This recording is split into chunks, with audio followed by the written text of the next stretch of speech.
First step, I'm going to remove these 2 screws. Second step, I took the cap off. Third step is to remove that screw and this screw off the air filter. Fourth step is to remove this screw to get the air filter off. Fifth step is to actually remove the air filter. Sixth step is kind of tough. Gonna have to remove that choke wire and the gas line wire. Probably need some needle nose pliers to do that. Seventh step, remove that bolt and that bolt with the number 11 socket wrench. Once you remove the bolts, make sure you pull the washer. Oops. Make sure you pull the washer out with it. Also, I just noticed there's actually 2 washers on each bolt. So make sure you get both washers for each bolt. Step 8, remove the gas line. Step 9, remove the carburetor.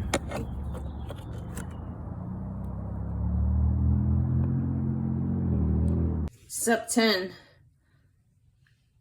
take all the screws you have so far and soak them in a carburetor cleaner. Step 11, I completely submerged the air filter in carb cleaner to try to get any deposits off the air filter.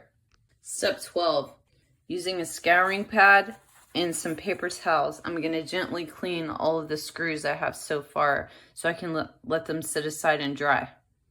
For step 13, I'm going to take off the top of the floater. So underneath that screw I just removed, there's a gasket and then there's a washer that was attached. We're going to replace that gasket later on in the video. Step 14, I submerged the screw I just took off in the seafoam carb cleaner. Okay, for step 15, take off the top of the floater and then this filter and submerge them both in the seafoam carb cleaner. Okay, for step 16, I took off this screw right here and this screw right here. Both screws have washers underneath them. The longer screw goes in the front right there. With those screws off, you can take off the top. And a gasket's gonna try to fall out right there, so just be careful. Okay, for step 17, you're gonna take something like a paper clip and you're gonna push that pin so it goes all the way out of the floater and comes out. Okay, with that pin out, you can take the floater off. Note how the gold piece is hanging in there, and then take the gold piece out as well and soak this all in seafoam. We're going to be replacing the float, actually replacing the float and the gold piece and the pin, so you don't have to soak any of this in seafoam. Just take it out and note that this is step 17.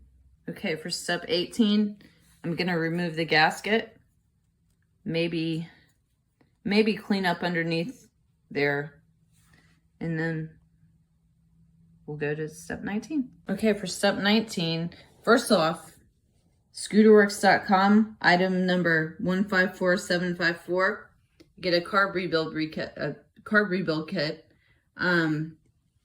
For what I'm doing, I'm not going to be using all of these gaskets.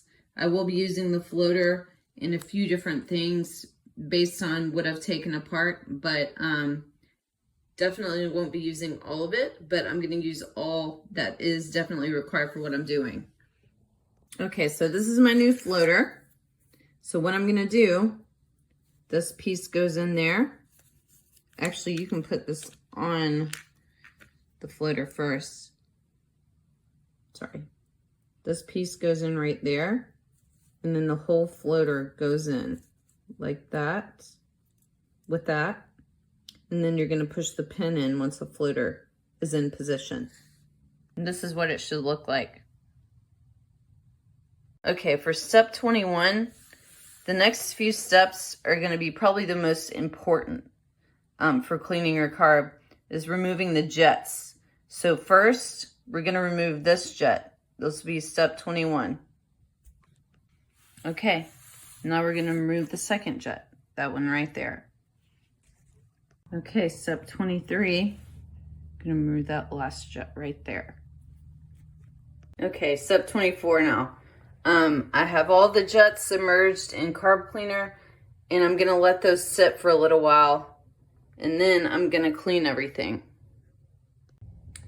For step 25, oops, that shouldn't be in there. Okay, for step 25, I'm gonna take all 3 of the jets one at a time and clean. I'm gonna clean it up, wipe it off, and then you wanna take a small cleaner. I'm using a paper clip, but really you shouldn't use anything metal because you do not want to scratch the insides of these jets. So I'm gonna very carefully put the safety pin through and see if I can get off any deposits. But yeah, like I said, do it very gently. Okay, step 26. I've got everything cleaned, laid out, and just let it dry for a little while. Okay, step 27. I almost forgot about the air filter. So I'm going to pull this out and try to, just wipe around it, get off any deposits, and then I'm gonna let it dry out. So I cleaned around the sides with this, with the Seafoam carb cleaner and a wire brush, and I got it looking a lot cleaner than it did, but just be careful with the wire brush so you don't brush too hard. Now we're gonna be putting everything back together. So for step 28, I'm going to start with this jet, the last one I took out. We're gonna screw that back in. There it is, got it back in there. Now I'm gonna put the second jet back in.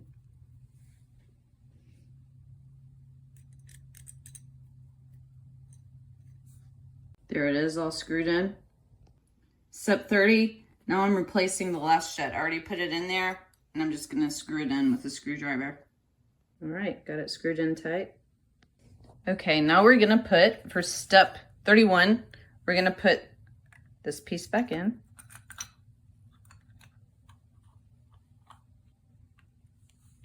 And screw on, long screw in the front, short screw in the back.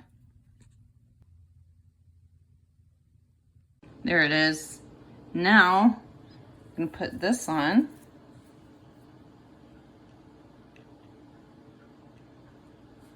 Then put the top on.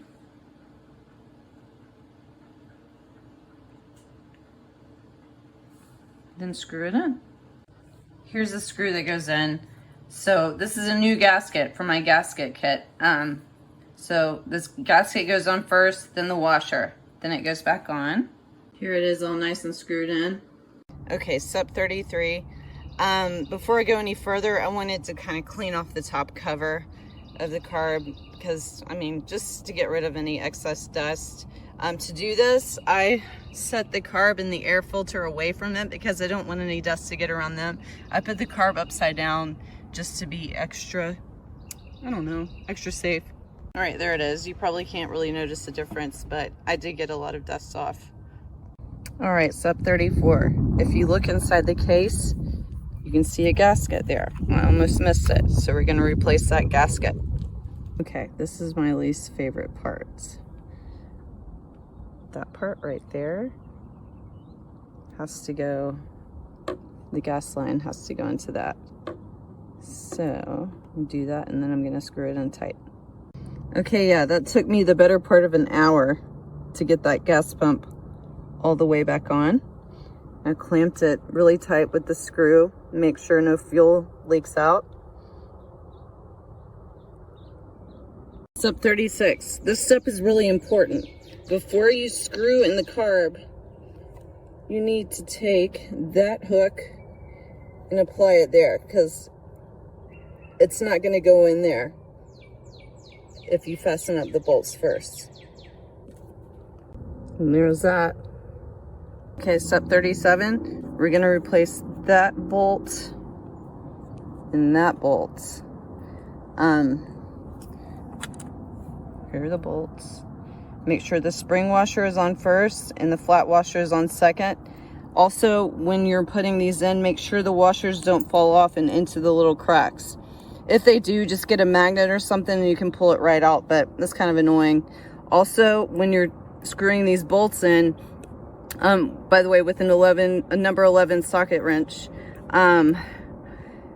only get them started before you tighten them all the way. Then when they're both in, you can tighten them just to make sure everything stays aligned. Okay, there's the bolts all screwed in. Okay, step 38. We're gonna replace the choke wire and the gas wire. You'll need some needle nose pliers and probably a screwdriver to help you do this. This is probably my second least favorite thing to do on here. Okay, and there's a choke put back on and the gas line put back on. That took me a little while. Step 39. We're about to put the air filter back on. So first, make sure this rubber siding is on tight, because sometimes it can come up when you're taking everything off. Just make sure that's on tight, because it'll be hard to get to after the air filter is taken off. And the air filter. So here's the filter. Now we're gonna put this screw back in right here. There's that all screwed in. All right, step 40. Now we're gonna put in the other two screws. So this screw is gonna go on the left side, and then this screw is gonna go right there. All right, now the air filter is all the way back on. Now we're gonna put the top back on, step 41. You kind of have to wiggle it in there. So just be patient and take your time and kind of wiggle it in there, and you'll finally get it back there. Okay, top's back on. Now the last step is putting these two screws back on the top. I would start with the screw right back here first, because you kind of have to work it into the groove, and you're gonna need a longer screwdriver and kind of work it at an angle to get it back in there. Oops, where am I at? To get it back in there. Okay, I got the screws all secured in, and that's it. Now, start your scooter. Step 43, make sure you turn your full fuel back on before starting. All right, I've got it running. I'm gonna let it run for a second, and then I'm gonna mess with the idle. Try to slow that down.